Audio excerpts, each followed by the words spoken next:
Okay? Well, I'm going to go, this is a brand new subject, and it has to do with history. We, in order to understand our situation here in the world, how we got to this place and what happened and everything, we need to look into our past and begin to understand the situation of the past. It's really important. A lot of times people tend to think that, well, we don't really need to know that. We know where we are now, and we just need to go forward. But that is not the nature of life. When we're going to look at something called the Fibonacci series a little later. It's a series that goes 1, 2, 3, 5, 8, 13, 21, 34, 55, and it keeps going. And all it is just, if you take 3 segments of it, 3, 5, and 8, it's just you're adding 3 to 5 and you get 8, and 8, 5 and 8 you get 13, and 8 and 13 you get 21, and 13, 21, you get 34. It's an adding. This particular series is called the Fibonacci or Fibonacci series, and it is linked to many different aspects of organic chemistry and organic life. And specifically to one of them, of the areas, is plant life. And plants, when they grow, they tend to grow according to this particular series. In other words, the plant will grow 1 leaf, and then it'll grow 1 more, and then it'll come out with 2, and then 3, and then 5, and then 8. This is one of the series that is used over and over and over again. And the little plant, it needs to be able to have a pattern to know where to go. And so the plant, when it's sitting here with 5 leaves, all it has to do is look into its past to see that it grew 3. Combine that with where it is, and it now knows where to go. It knows that 8 is the amount. When it gets to 8, it looks into its past and sees that it's 5 and knows that 13 is the place to go. And in the same way, we need to, time is also divided into this 3-ness. Maybe I should just, well, I'll finish this statement and go back to the other one. Time, we have this past, present, and this future. And in order for us to know where the proper place for us to be or what to do in the future, we have to combine our present with our past. If we don't know what our past is, we're lost. Absolutely lost. No matter what you think of yourself or where you're going, you don't know where you're going. You don't have a future. A future could be anything. You don't know where it goes.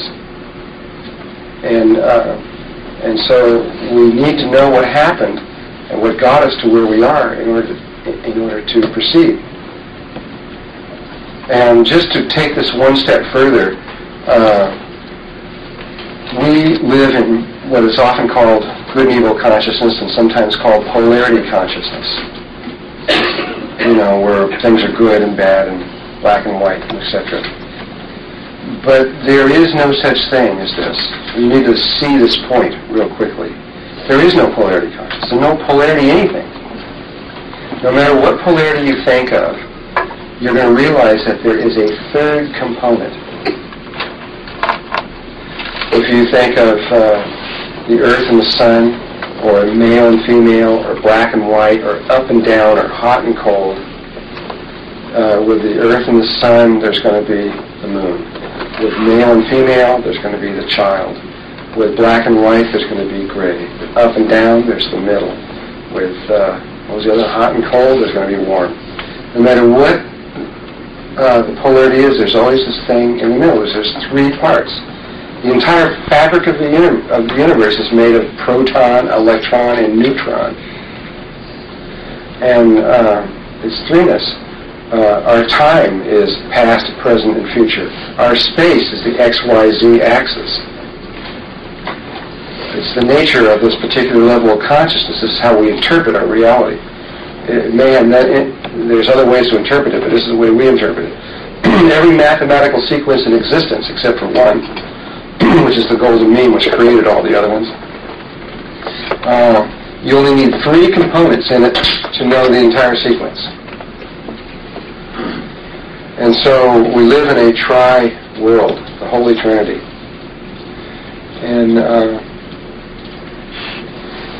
And so we need to know we have to know two of the components to know what the other one is. You could do it the other way around. You could subtract this one from this one. You could, if you knew your future, you could know what your past was. You could subtract your present from your future, and you'd know where you've been.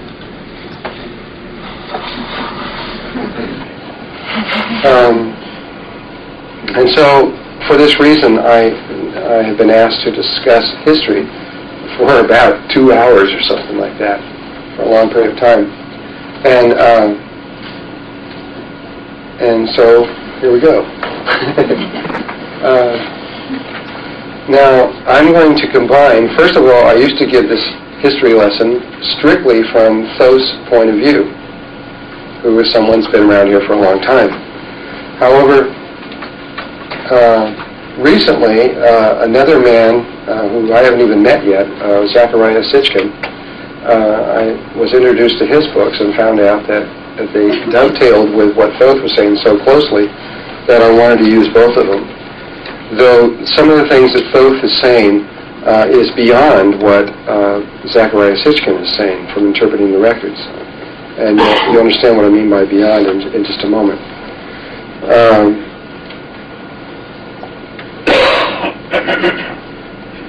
Thoth just started saying, and this I've got this on record going back 7.5 years. Thoth just says, well, there were these giants on the world. And that's where he starts out. He says there was these giants here. He didn't say where they came from or who they were or what they were. He just said there were these giants. It isn't just Thoth who says that. If you take the Bible and you go into Genesis and you go to chapter 6, which is a very interesting chapter, it says, and it came to pass when men began to multiply on the face of the earth, and daughters were born unto them, and that the sons of God, this is plural, people, sons of God, saw the daughters of men, and that they were fair, and they took them wives of all of which they chose. And the Lord said, my spirit shall not always strive with man. This is another statement people have wondered about. For that he also is flesh. Yet his days shall be 120. And the number 4 says, and there were giants in the earth in those days. And also, after that, when the sons of God came into the daughters of men, and they bare children unto them, and the same became mighty men, which were of old men of renown. Who are these sons of God? And, plural. And this is not talking about a single one. And this is talking about God being made of flesh, and that they were giants. Well, according to the Zecharia Sitchin, who's read his works? Okay, we've got just a few people. I really recommend you do this. It's on the reading list. After you see this workshop, you won't be able to put his books down, I'll tell you. He's just reading the clay tablets. He's just saying what they say. And they give a story that is rather remarkable. For number one, supposedly Moses wrote Genesis in about 1250 BC. I think that was approximately time.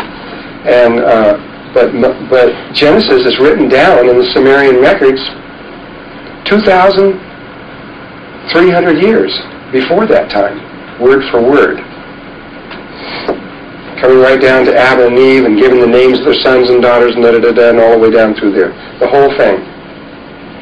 2,300 years before Moses even lived, or maybe not quite that long before he lived. It was written down in the Sumerian tablets.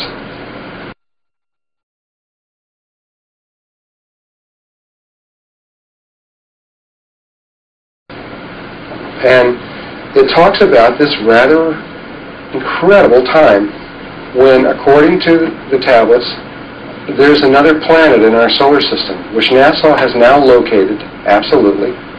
The satellite direction knows exactly where it is. The planet's there. It's been scientifically determined.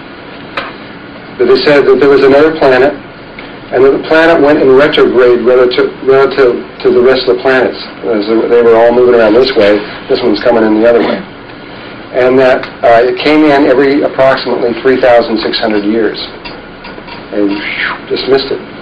And according to that, there was this planet called Tiamat, which was this huge planet that had moons around it.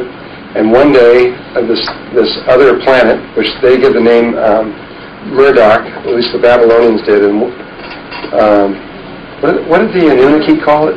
Nibiru. And Nibiru came in one time very close to Tiamat, and one of the moons of Nibiru struck Tiamat and shattered it in half. And the big half came to be known as Earth. And the little half broke into 1,000,000 pieces and became known as the Hammered Bracelet, which is the asteroid belt that stretches around between Mars and Jupiter, I think it is. And that was a long, long, long, long time ago. But according to the Sumerian records, there's people on this planet that are pretty far along, advanced. And about 400 and something thousand, I think it was 430, 40, 50,000 years ago, they decided to come to Earth. And they came to Earth, according to the records, because they were having a problem with their atmosphere, just like we are. They are way out in space and need the greenhouse effect to reflect the light back on and keep them warm. And they were losing their heat, and so they decided that the best thing for them would be to put gold dust into their atmosphere to reflect the heat back. That was the decision that was made. And so they came to Earth to get this gold. I'm not making this up. This is in, this is in right in the records, along with Genesis that you could read about Adam and Eve. And they came here to get the gold, and they came in with 12 people who were their leaders, and I think it was 400 to 600 other people who were the workers. And so for about 200 and something thousand years, which and I differ slightly with this figure with Zechariah. He's calculating this thing. Anyway, for a certain length of time, they worked planet Earth getting this gold, and they weren't that far along technologically. They used rocket ships to get back and forth. We're not talking about high-tech vehicles here, and so they had to wait till Marduk came around, so it was into the atmosphere closer, and then they would transfer all the gold up to it and then come back down again. They had to wait another 3,600 years before they could put the gold back onto it again. And these people had very, very, very long lifespans, huge lifespans compared to what we are. And so here's these 600 people digging gold for 100,000. According to him, it was about 100,000 something years, 200,000 years. It would have been longer, according to Thoth, a little bit. They're within 100,000 years of each other. So, and then one day there was this revolt where the workers just said, "I'm not going to dig gold anymore. I'm tired of it." Darn stuff, I've had it. And they just wouldn't dig gold anymore. And so the people decided that, the leaders, the 12 leaders, decided, well, they would do something. They thought about it, and they decided what they'd do is they'd make a sub-race. And the sub-race would dig the gold for them.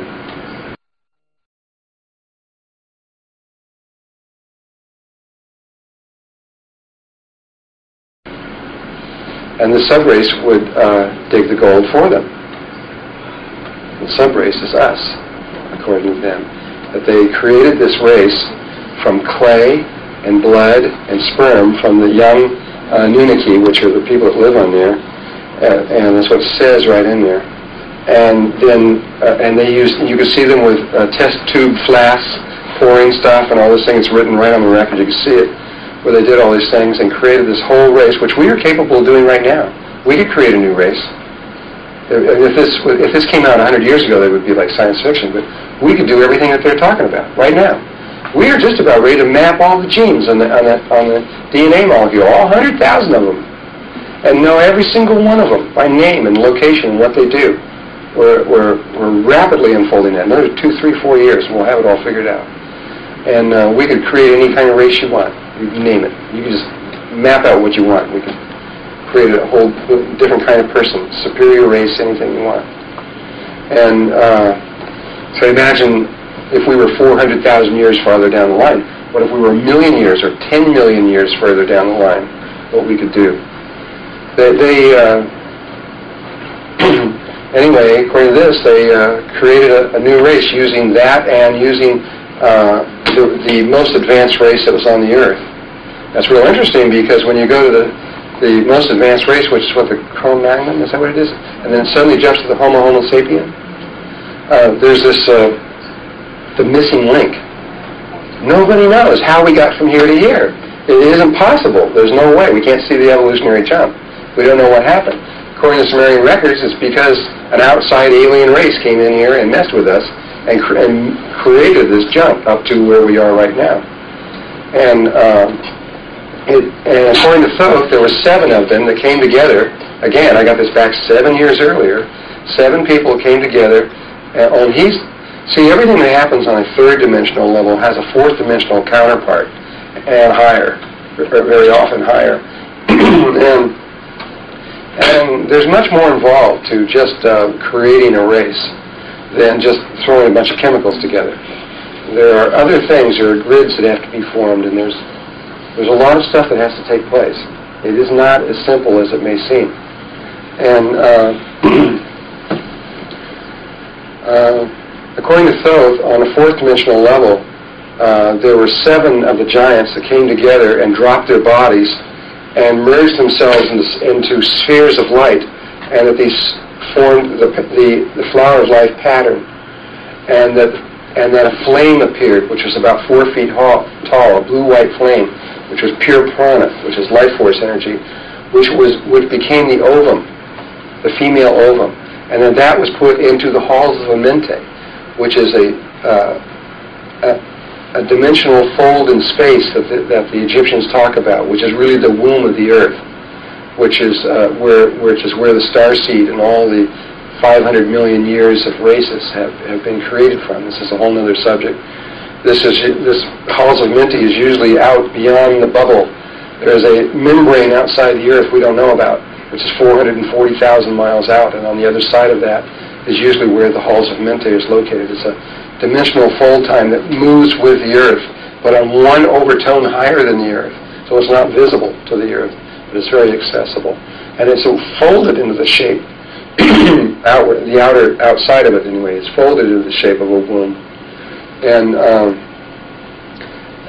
anyway, the flame was placed there, and as soon as it was placed there, according to Thoth, there was a family, 32 members of both 16 males and 16 females from the star Sirius, who were the male outside, the sperm that comes from outside the system, that came from the alien aspect that came from outside the system to come in and be the daddy.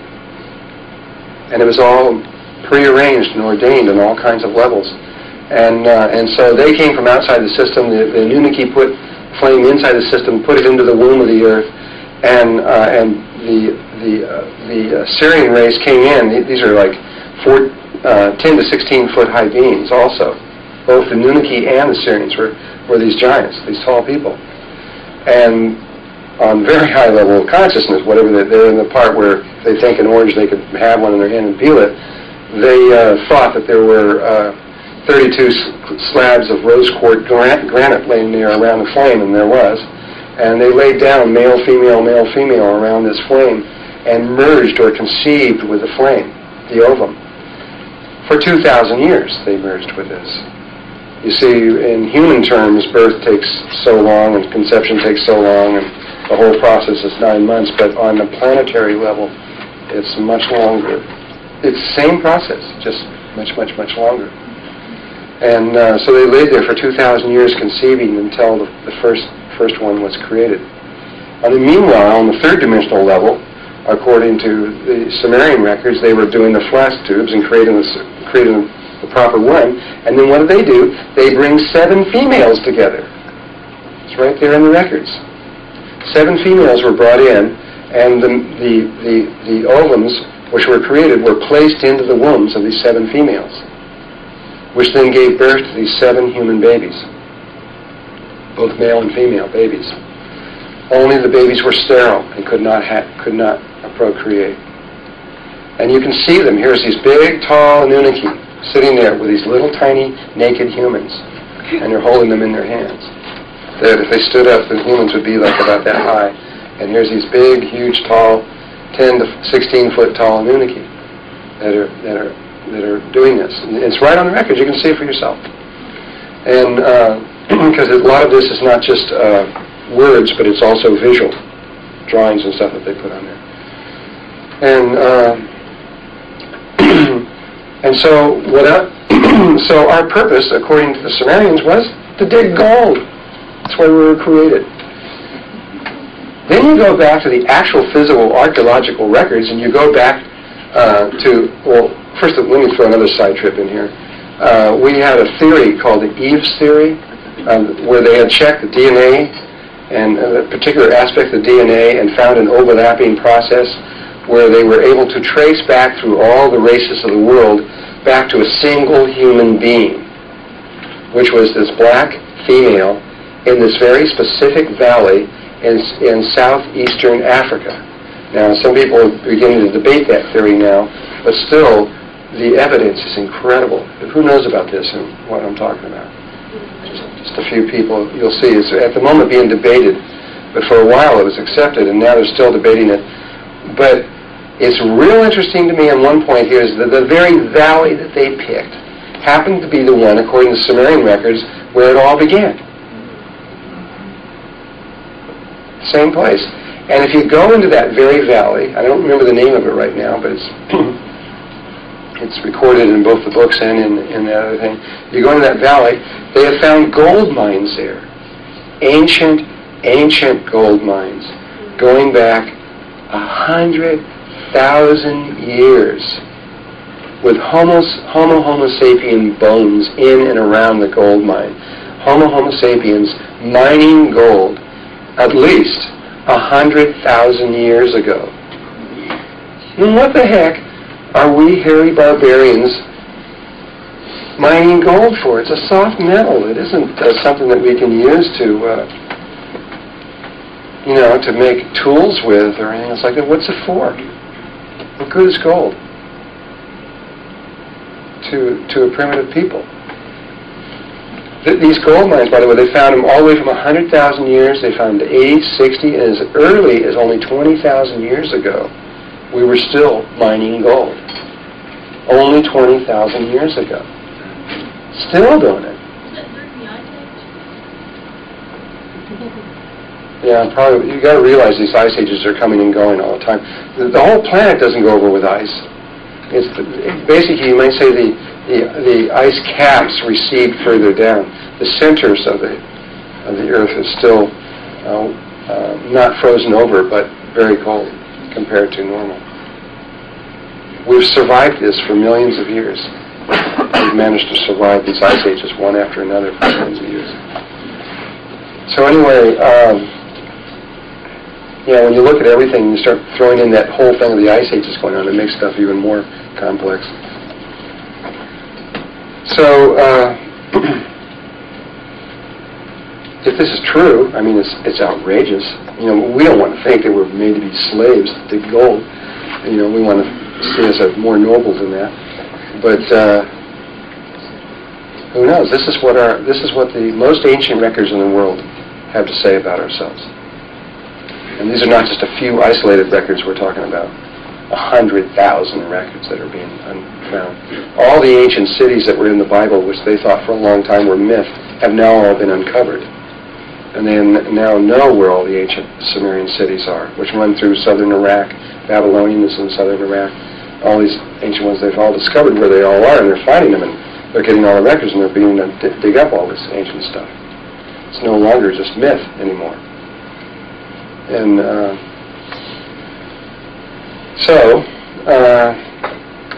Now, according to the Sumerian records, two of these brothers, Anunnaki and one of the other ones I can't remember.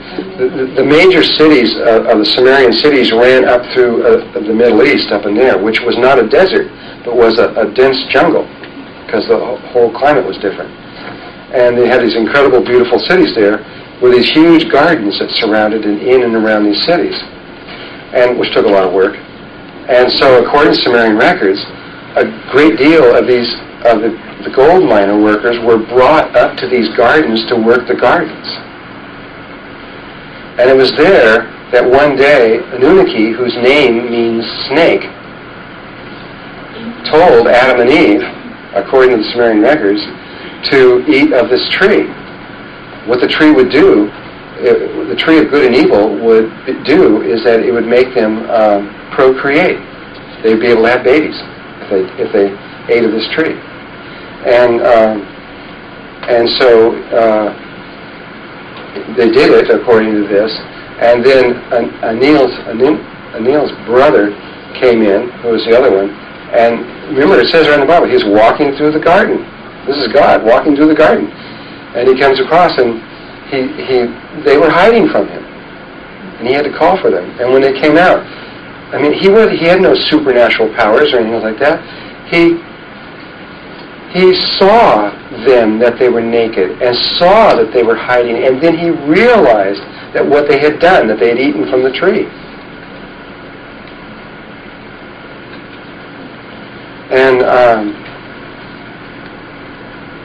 And this was a really gentle person. He did not kill them. He just made them leave, and he monitored them and watched them.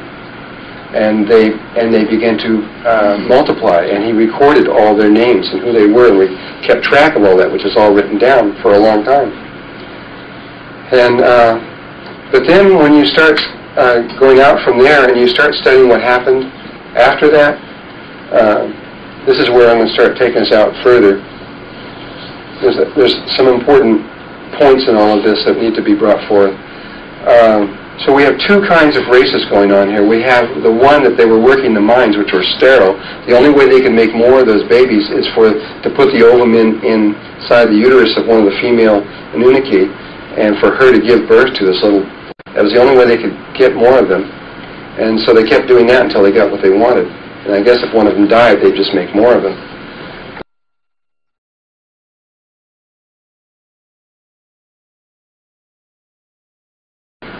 We also then had this other race that was separate from us, that could procreate on its own, which they kept watching.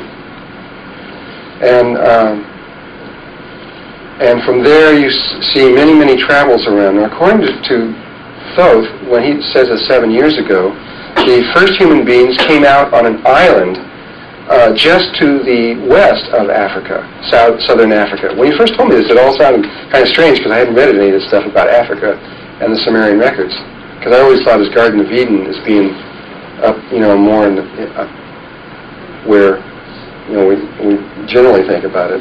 But he was saying, no, the original place was to the west of Africa on this very large island, and that's where the first human beings came out onto the surface.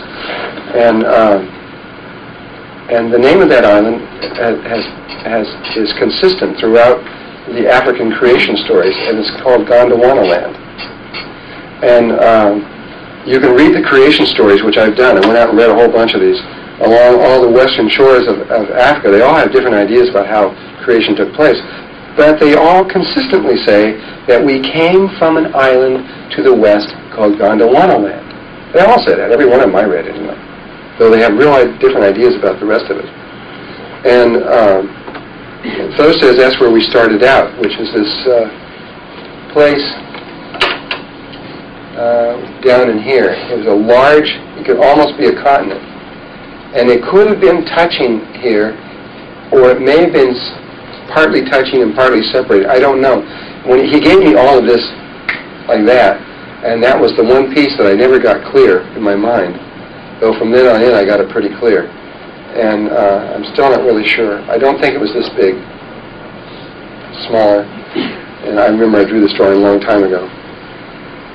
and that they basically isolated us for a long time until we got to a certain level of development, and then they took us into southeastern Africa and began working the mines, and then from there up into the area of Iraq and up in there, and then from there, I believe that it was Cain who went into the Americas, what we now call South America, and in there, and but there was another aspect of this, the part that came out of the Adam and Eve part, which evidently was the part that was allowed to proceed after this went down. There was a huge... we stayed in here for a long period of time, and I don't really know what it was. We're talking about tens of thousands of years. Until finally, there was a point here when we had a pole shift, and this whole aspect sank and left, and it was gone. Again, I'm not real clear on the details of all of this, but one way or another, the survivors of Adam and Eve up in here made their way over to this area over in here into the Pacific. Exactly how that, and they, according to Thoth, this area here, when it went down, this area came up. They were simultaneously on the same moment when this took place. And there was, and whether or not the Anunnaki deliberately brought them over to here, which may be part of what happened, I don't know. I don't have Thoth here to ask these questions anymore, so I don't have the ability to find out these kind of details. How they got there, what happened, I don't know. But at one point or another, they got over to here. And now we're now talking about the procreation aspect, the Adam and Eve aspect, not the other part of us, which is at this point completely gone. Because when they stopped and they died, there's nobody to replace them. That was it. They were gone. They were all sterile.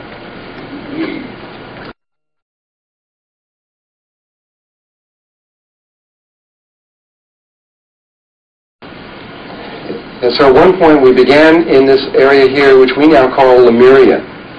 However, Lemuria was, to us in the 20th century, we tend to think of it as kind of a myth or something that maybe kind of happened or didn't happen. But there was a time in about 1910, 11, 12, and there, 1915, when we began to rapidly waken up. What the process that's now going on right now started then. And then in 1914, World War I came along and just blew us right out of the water. And it wasn't until the 60s that we began to waken up again. But during that time of the early 1900s, we had proof that Lemuria was there. And at this point, we've completely forgotten the proof that we had. There was people like James Churchward and Laplosion, a Frenchman, who were very famous in tracking. They were in the papers all the time talking about Lemuria and Atlantis and the possibilities of all of this. And Churchward wrote several books on it, so both of them did, actually. And one of the subjects, there was a book written called Atlantis, the Mother of Empires. I think it was about 1913. Somewhere back in there. It's an old book, and that I got my hands on. And there was some information in that book that was very, very amazing that they had that information. Back as far as that time, they had discovered near the area of Easter Island that there were these coral rings that extended out into the Pacific Ocean as far as they could determined going out in there. The coral rings were unusual in the sense that coral can only grow 150 feet below the surface of the water.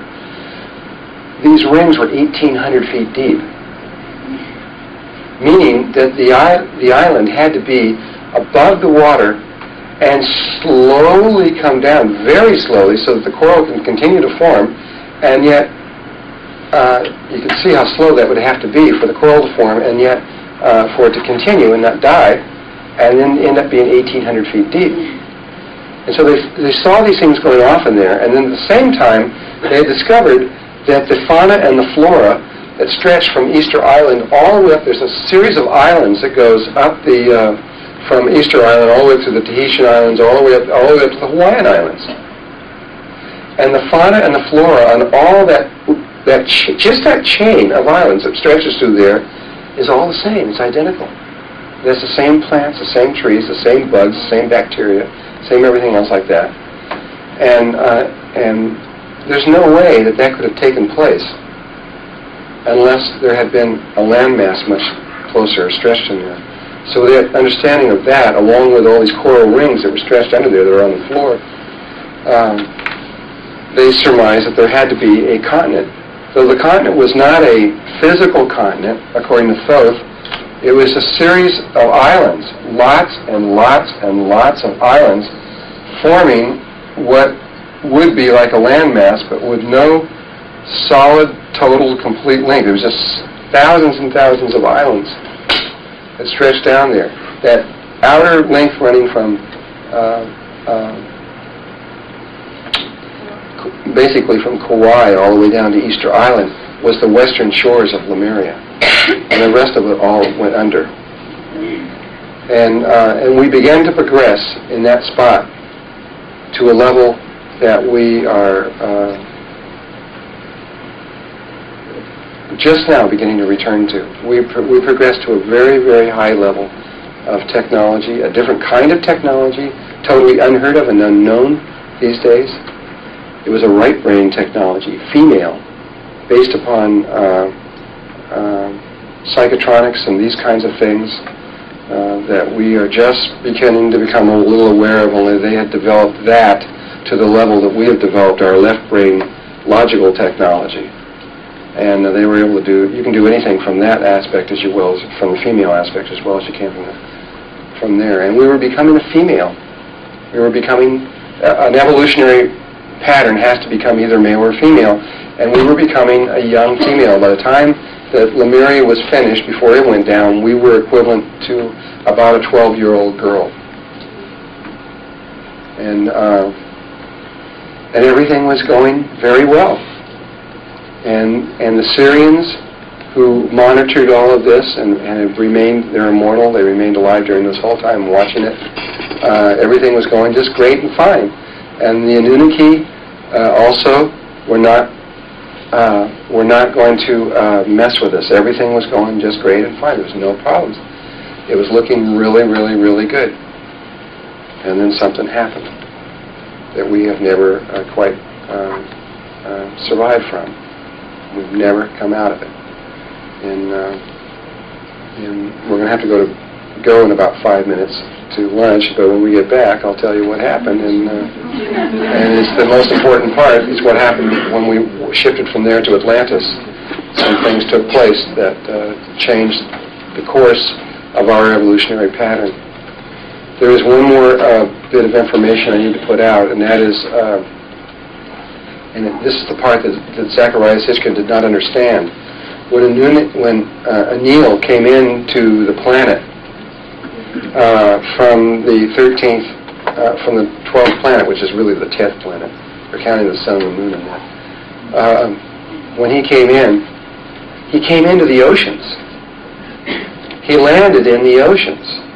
And he spent a great deal of time in the oceans. And when he came out of the oceans, he was half fish and half man. And then, suddenly, he becomes this man. But the original thing show him coming out of the water with, like a mermaid or a merman going out of there. And Zachariah never understood what that was. But what was going on was, the race, we had a race here, a very conscious race. More conscious than they were. And as the dolphins and the whales. The dolphins have been here for a minimum of 35 million years, I think, is the minimum. The whales go back 500 million years to the very beginning of the memory. They hold the memory of the Earth. And I don't remember exact.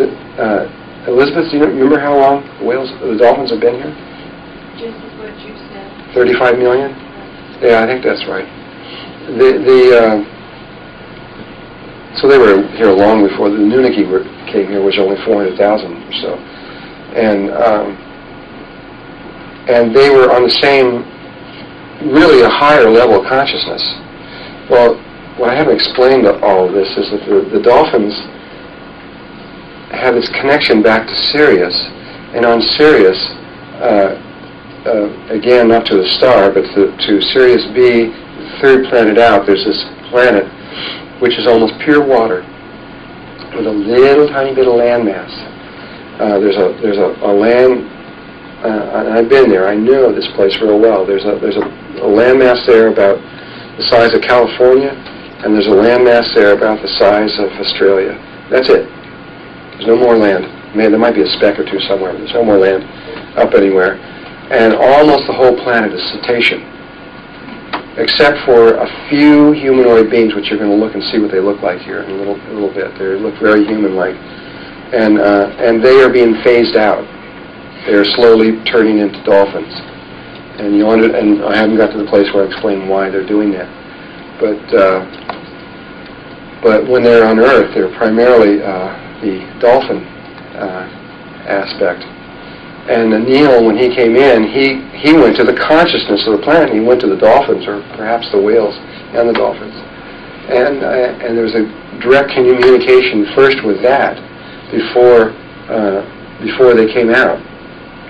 It had to take place. And when the Anunnaki began to create our race, it was only natural for them to ask the assistance of the Sumerians, because when you're talking, the Syrians rather, because that's what you're talking about. When you're talking about a dolphin, you're talking about a Syrian being. It's an extraterrestrial race that's been here for a long time, so it's now a terrestrial race, but its original source is off-planet, from Sirius. Yeah. Whatever happened to the giants?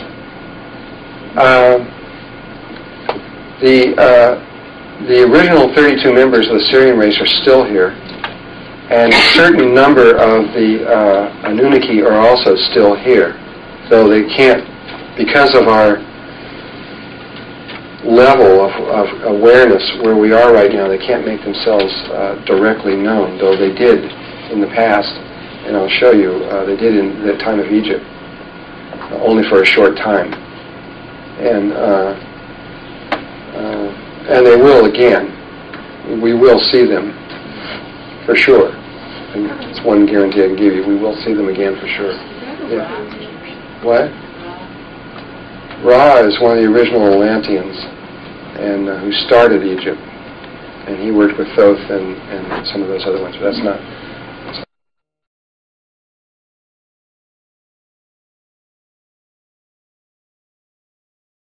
Are some of these Syrians who might still be on our planet living in the ocean, like on a colony of Oceania, perhaps? Well, they have the ability to do things that we would say are impossible. They can live underwater, or they can live they don't need air like we need air, because they live on prana, and prana's everywhere. You could have them in a totally vacant, vacuumed out room, and they can do just fine without any air whatsoever. This particular group, who has been connected to us very strongly, and has been, they have a very specific place on the surface of the earth, inside the earth where they live, and where the Anunnaki, what their relationship is and where they are, I don't really know that one, though I believe they're still here. When we get into the more present day time, you'll understand what's going on. And they're still here, though there never has been very many of them here. There's only about 612 maximum. It seems like genetically engineered, interplanetary, genetically engineered slave labor would be a big cosmic no-no on the level of violation of free will and that sort of thing. How does that that fit in with cosmic law? And also, why would beings who are advanced enough to directly manifest things not simply be able to manifest the goal that they required? The Anunnaki were not advanced enough to be able to do that. They were not, like I said, they were in rocket ships. You could see their ships with flames coming out the back. That's on the Sumerian records. And so these are people that are not a whole lot evolved much further than where we are right now. And though they have began to reach up into the higher levels of awareness, you can tell that by their size, which we'll talk about size later. But they are, our mommy aspect was a rather low level of life. Our daddy was a much more advanced level of life, far more advanced than the mommy in terms of consciousness. But the one thing you must realize is that both of these races were a product of the Lucifer rebellion, and would freely break laws. And finally, connected with that, what kind of soul would choose to inhabit a body that was designed as slave labor, given the idea that they would know what their prospects were in doing that? Well, we're one.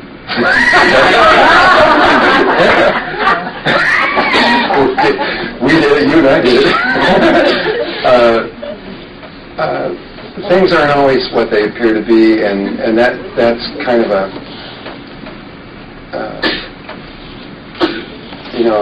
ego thought in a way. From a higher level, if there's an ultimate reason beyond all of it down there, there might be a reason. We have obviously taken from what's been slave labor, turned it around, brought it in another direction, and now we're about to bring it into another direction, even beyond what the Lucifer rebellion ever dreamed of. And so, I don't know. What's happening here is pretty remarkable when you see the whole level of what's going on, which I guess most of you have.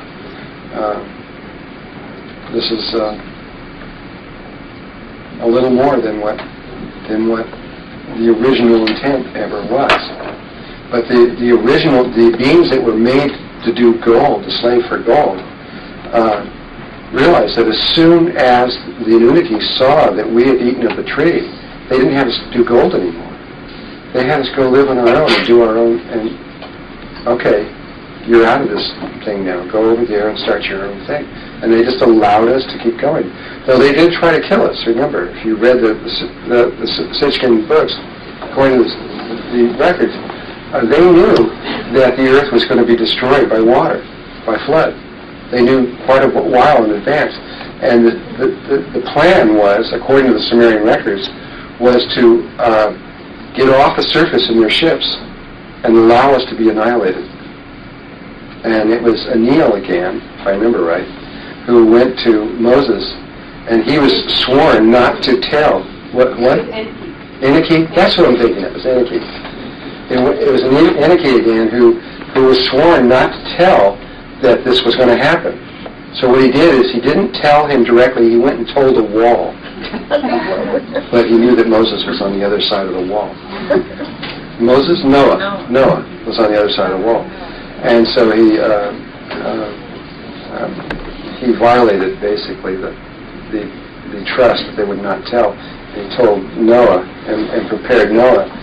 When the Anunnaki went up into space, and they were all crammed in their ships because they didn't really have enough ships for all these people to get in there. They were all crammed in there. And they were orbiting around the Earth, and they saw the incredible destruction that was happening.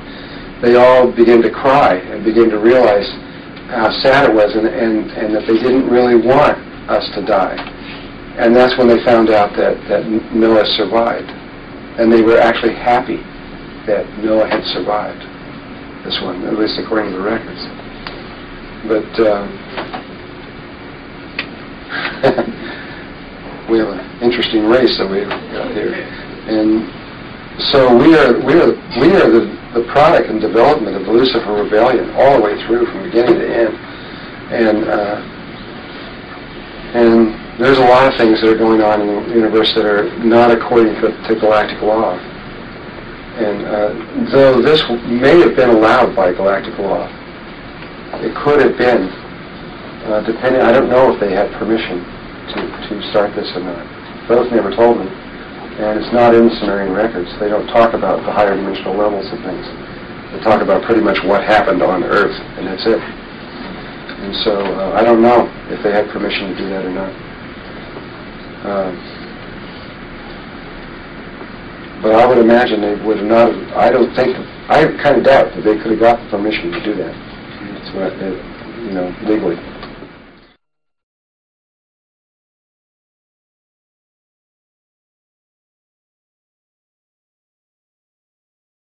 They became immortal. They became aware. It became the Holy Trinity. She became aware of him as a divine being, and he became aware of her as a divine being, and they both became aware of the baby as a divine being in such a way that it transformed them, and they never died anymore. And after a long time went by, and they were still around, there was no doubt about it, and everybody else was dropping by, and they kept staying on, they eventually formed a school, and the school's name was the Nacall Mystery School. And it was one of the oldest mystery schools in the world. And it was NAACAL or NAAKAL, depending on how you want to spell it. And they taught Tantra that led to immortality. They were pretty successful in this.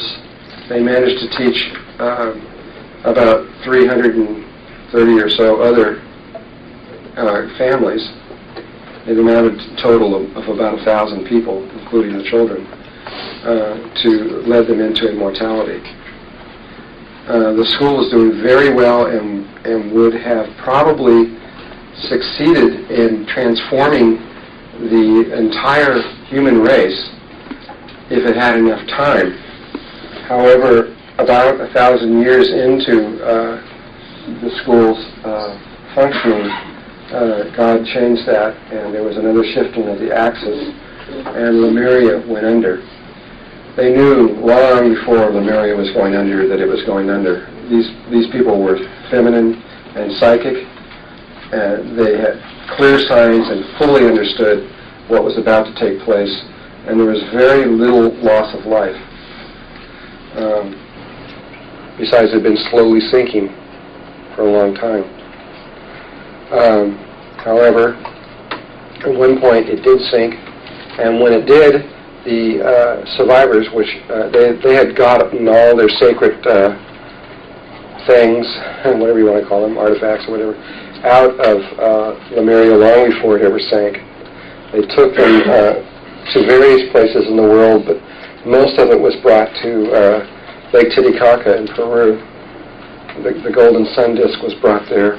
The survivors went in advance to primarily from Lake Titicaca in Peru all the way up the western shores of North America, South America, and all the way up to as far north as Mount Shasta.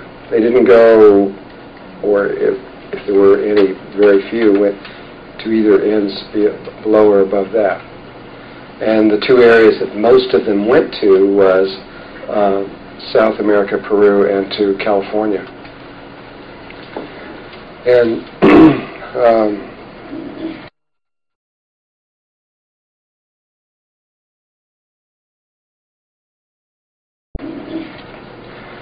however, the school, the Nacall Mystery School, migrated by air, according to, so they flew, and exactly how, I don't know. They flew to Atlantis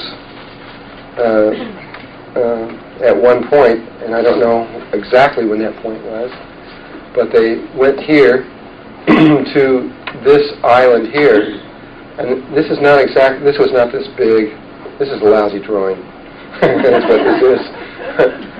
I haven't really looked at this. I have it drawn on a globe over here, and this is the drawing on here is pretty accurate. It's right here. This is pretty much the size and shape of Atlantis. There were 10 primary islands. There was one huge big one that was kind of in between an island and a continent. And there was an island to the north, an island to the east, a little tiny one to the south, and 6 of them to the west, but the islands continued all into the Florida Keys, except those weren't there. They were underwater. All of this whole thing, in fact, everything all the way up over to Louisiana and this whole area up in here wasn't there. Just simply wasn't there. It was underwater. And and where they flew to, according to Thoth, was this northern island up here. And they gave it the name Udall. And when they got there, they did something kind of, I mean, if you were watching them, you would think they were probably off their rocker, kind of. They first took the island, which is,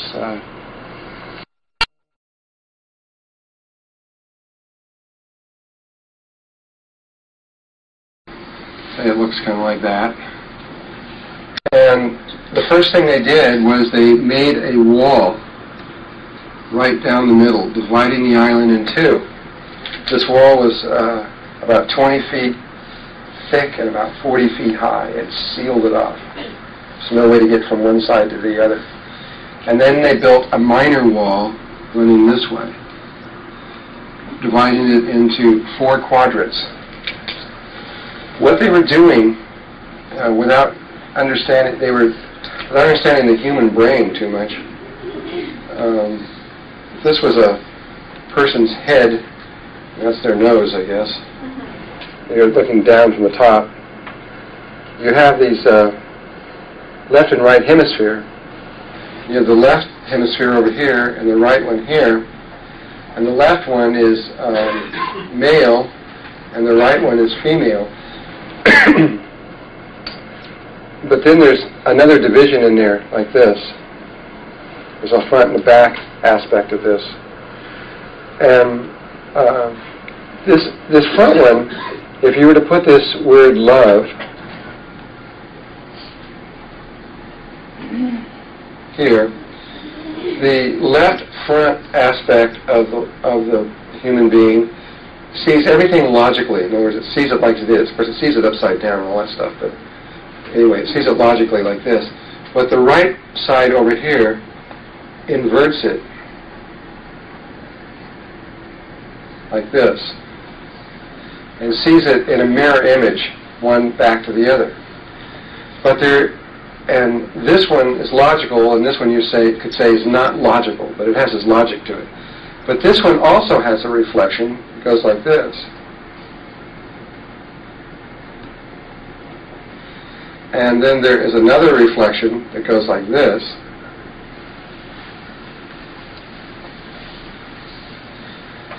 So this side reflects that side, and this side reflects that side.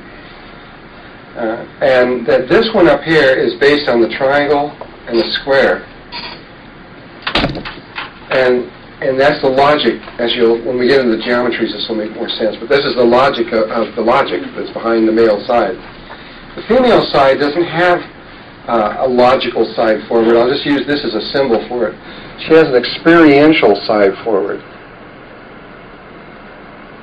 And so the male and female seem so different in their approach to the reality, of interpreting the reality.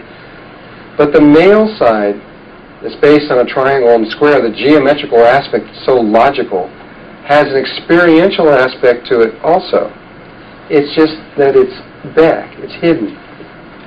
And the female has a logical side to her unlogical nature, which appears to man anyway, and which is not based on the triangle and the square, but is based on the, almost made a hexagon there. Is based on the pentagon.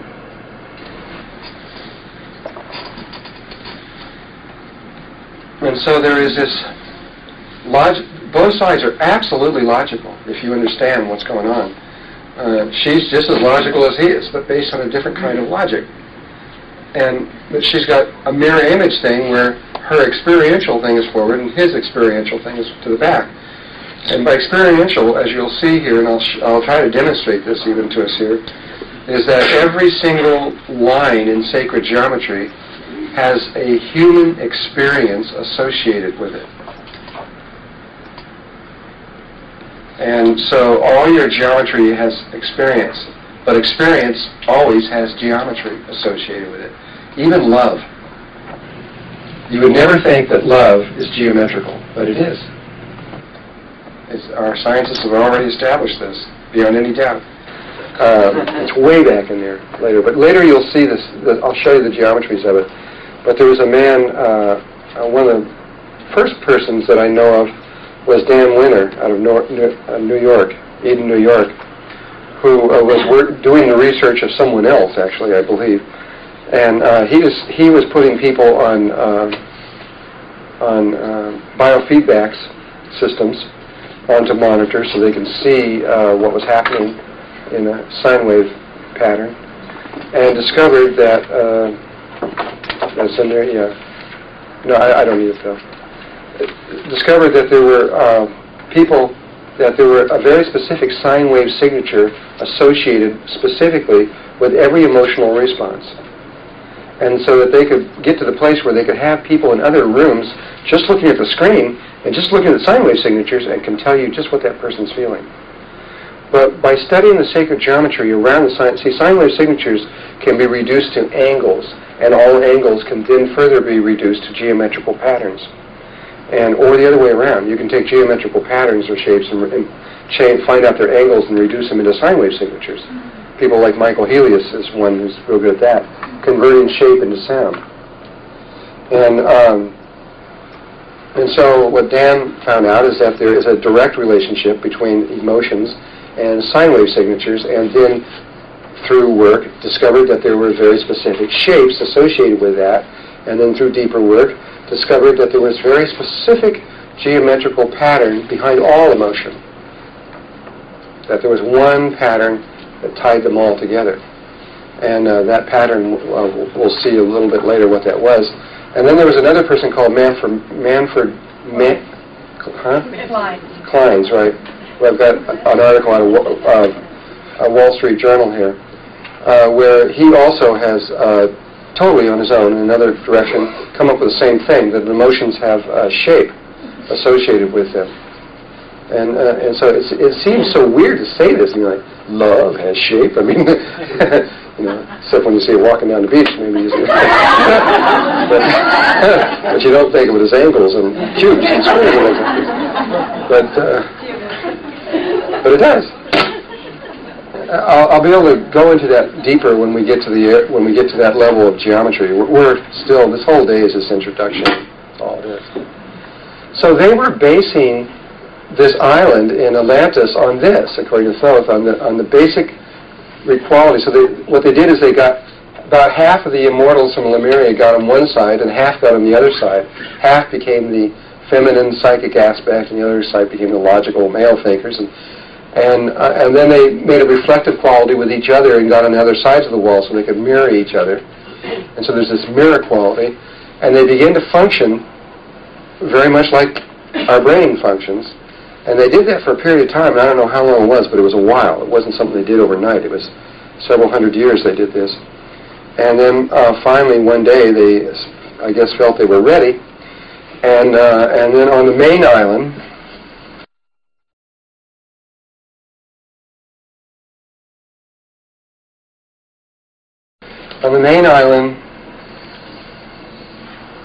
they laid out the tree of life.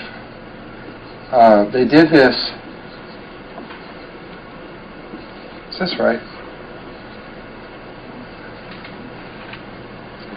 No, that's not right. There's another one somewhere. It's not in here. Where? Here? Here? Yeah. In there? Bottom has two sides. Okay, it's something like that. We all know what it is.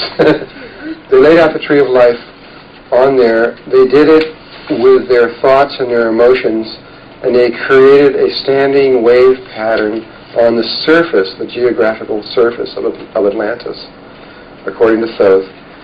And they kept this pattern going, and they did something that I don't know what he means by it. He says they breathed life into it. I don't know exactly what that means. I couldn't understand what it meant, but they made it a living form. And he said it began to create these vortex energies that rotated out of each one of these places.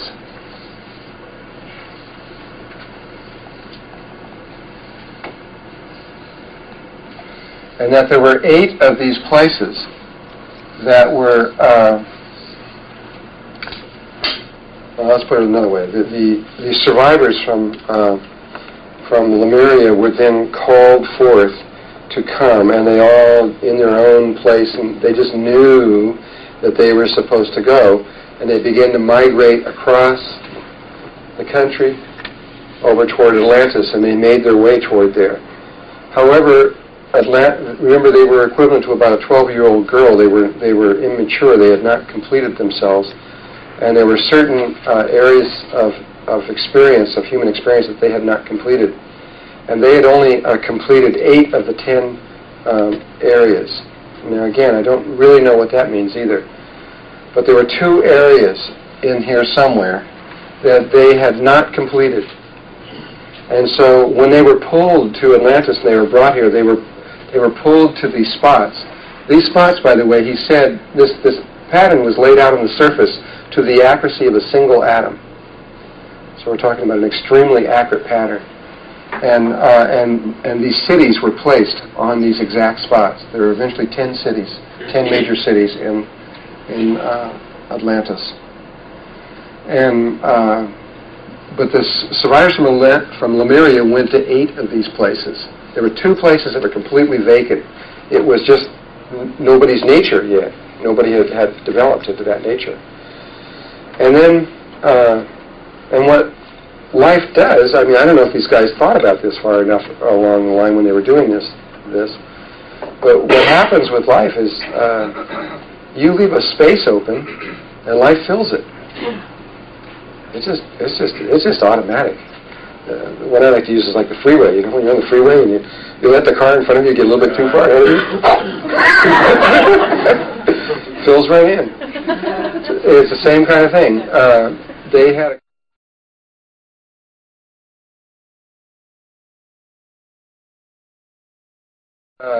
They had a couple spaces open, and life filled them in. The first one, the one that came in first, was from extraterrestrial. I don't know where it was from. He never really clearly made this clear. But they were not a problem when they came in. And they got permission. They asked permission to come in. So there was nothing illegal or anything else like that. But this was the Hebrews. According to Thoth, they came from somewhere else. They had failed. They did not make it to the next level and had to repeat it. It's like a child going to school over again in another grade. They had to repeat it over. They were extremely advanced race relative to us because they had been through a lot of things that we were about to go through. And so when they came in, they brought in a great deal of information that we didn't even know about yet or anything. And there was no real problem with them. And if it had not been for the next one, I don't think there would even be a problem today. It would have been probably a very clean integration. However, the last one, the 10th one that came in, was a real problem, and is a problem from the moment they came in, the very moment that they came in, to this very moment right now. And the struggle has still been going on. And it sounds funny where they came from. Again, realize I said this on tape 7.5 years ago. When I first started saying it, it sounded even weird to me, but I had to repeat what he told me. And I had no kind of external evidence to support this in any way at all. But he said that they came from Mars. And that and it wasn't from Mars of today, or even close to today, but it's from Mars from a long, long time ago, approximately just under 1 million years ago. And what was going on about 1 million years ago, which we're going to get into detail. Scientists now are giving a date of about, they're giving dates on this at about 500,000 years ago, but eventually they're going to get back there, I know, because Thoth has never been wrong on anything, and I've really tried to find him wrong on something. Everything he's ever told me that I could check, I've tried to check, and even obscure details he's been right on. And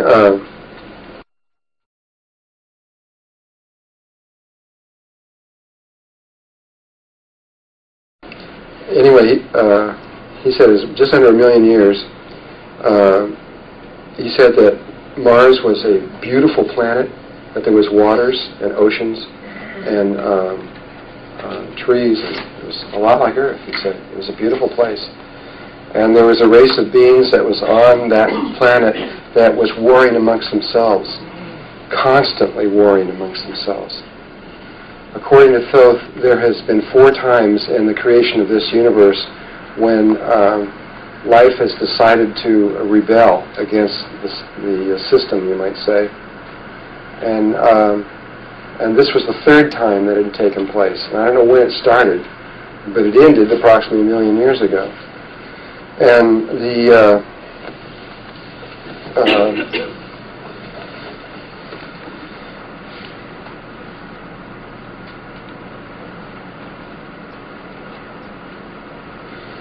Martians began. They knew that it was all over with. At one point, they knew that they were going to destroy each other. Just as our governments know right now that it's pretty much over with here, too. And a few more years down the line, there won't be any doubt.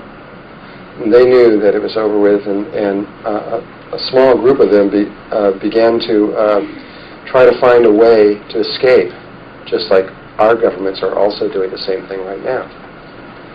And they went to, there was experiments that were done really all over Mars, but the primary place was in Cydonia, which we will discuss later and go into great detail on that. And they built these huge pyramidal structures there that were tetrahedral in shape, octahedral, 5-sided, and these were immense, immense structures that you can't imagine on present-day Earth terms. Imagine a building being 10 miles high, but that's fact. The D&M pyramid on Cydonia is 50,000 feet plus high.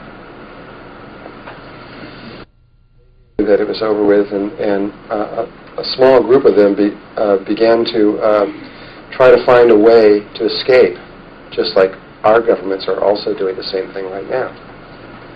And they went to, there was experiments that were done really all over Mars, but the primary place was in Cydonia, which we will discuss later and go into great detail on that. And they built these huge pyramidal structures there that were tetrahedral in shape, octahedral, 5-sided, and these were immense, immense structures that you can't imagine on present-day Earth terms. Imagine a building being 10 miles high, but that's fact. The D&M pyramid on Cydonia is 50,000 feet plus high. And we don't even have mountains that high here. And but that's NASA determined, they're the one that determined that's how high this is. And these are all structures, as you'll see later, that describe mathematically one thing, and that is a star tetrahedron inscribed in a sphere, which is the basis of the Merkaba that we're going to talk about in here. And again, I will make that very clear and describe that work in a little while. And what they were doing was they were creating a Merkaba, but they were recreating an external Merkaba, not a living field based on your thoughts and your emotions that we're going to discuss, but an external Merkaba, which we call a UFO, or a spaceship, or a craft. And but what is a Merkaba? It's more than just a vehicle that you get in and fly around. It is a vehicle that can pass through the dimensional levels. It can go through space as well as time. Because time is a function of size and a golden mean spiral. And when all these things are put together, you can move back and forth in time and space, and time is really spherical. And so the Martians started looking around in their Merkabas and discovered that there was this planet called what we call Earth that was in their way into their future, 1 million years or so into their future, and about 65 or 70,000 years into our past, which was when Atlantis first started. And they decided, which was very much like where they were, and they, in a small group, it wasn't millions of people, it was somewhere between a couple thousand, and the absolute maximum that a group Merkaba, a single group Merkaba can create is about 150,000. So it would be somewhere between those figures. I don't know what it was, but I think it was much smaller. I think it was only really from what Thoth was trying to project out. It was a few thousand people were projected off of the surface of Mars a million years ago, projected into the future, into our past, and into this 10th place here, without permission. Probably Lucifer Rebellion, they don't need permission, they just do it. And it wasn't Lucifer, though, it was someone else before them. And they just did it. And so we were, by this time, approximately equal to maybe a 13 or 14-year-old girl. We were like a young girl. And the Martians coming in were like maybe a 70-year-old man. And no permission, they just came in and merged with us. It was rape. They didn't ask. Nothing, just said, we're here. Like it or not, that's the way it goes.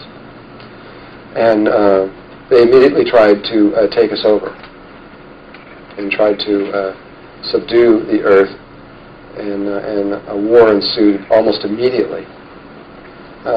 However, there were too many of us. I say us and them, but for me it's all the same one. From now I'm an Earthling. And there were too many of us, and there was not very many of them, and finally it was decided from their side that they would stop fighting and trying to control things. And it was decided from their side that they would attempt to try to understand what this female thing was, whatever this female thing was, because they had no understanding of it at all. Because like the Greys, they had developed their intellectual side to the nth degree and had no emotional body whatsoever. They didn't know what love was or compassion or any of these kinds of feelings, either negative or positive. They had no emotional structure within them at all. And so it was pure logic that they would stop trying the war because they knew they couldn't possibly win, and try to see if they could survive this by understanding what this was all about. And so from that time until, though they kept themselves very separate from the rest of the Earth, they did not try to mingle too much, though I'm sure that there were marriages and stuff like that, but it was not, they tried to keep it as, they had their own area where they stayed, and they kept them themselves a great deal. And then everything went along pretty good. For thousands and thousands and thousands of years went by, and we kept developing, we kept getting older and growing up and getting stronger. Only because of their influence, because of their sophisticated logical science with crystals that they had developed, they influenced the science and the technology of of Atlantis dramatically, to the point that in time their influence became overwhelming, and we changed sex. We went from female to male. And by the time Lemuria was over, we were a very male race, where we had been becoming very female. We quit using this side, and we started relying on the opposite side of our brain. And then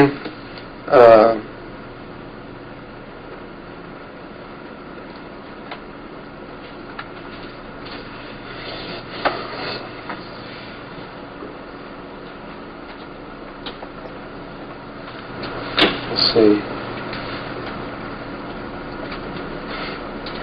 Forgot where I was exactly.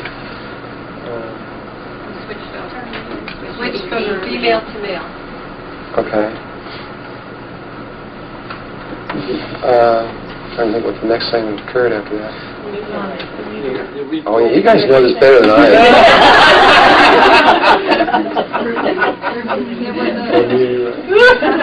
That's what I had this for. I should hold this thing. It's all programmed in here, and anyway, I hold this. I don't have to think. I can just do it.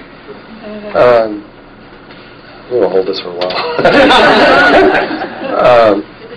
It kept going. Everything went fine until about 16,000 years ago, which is an unusual place in the orbit, the precession of the equinoxes, for this to do this. But approximately 16,000 years ago, this thing occurred on Earth where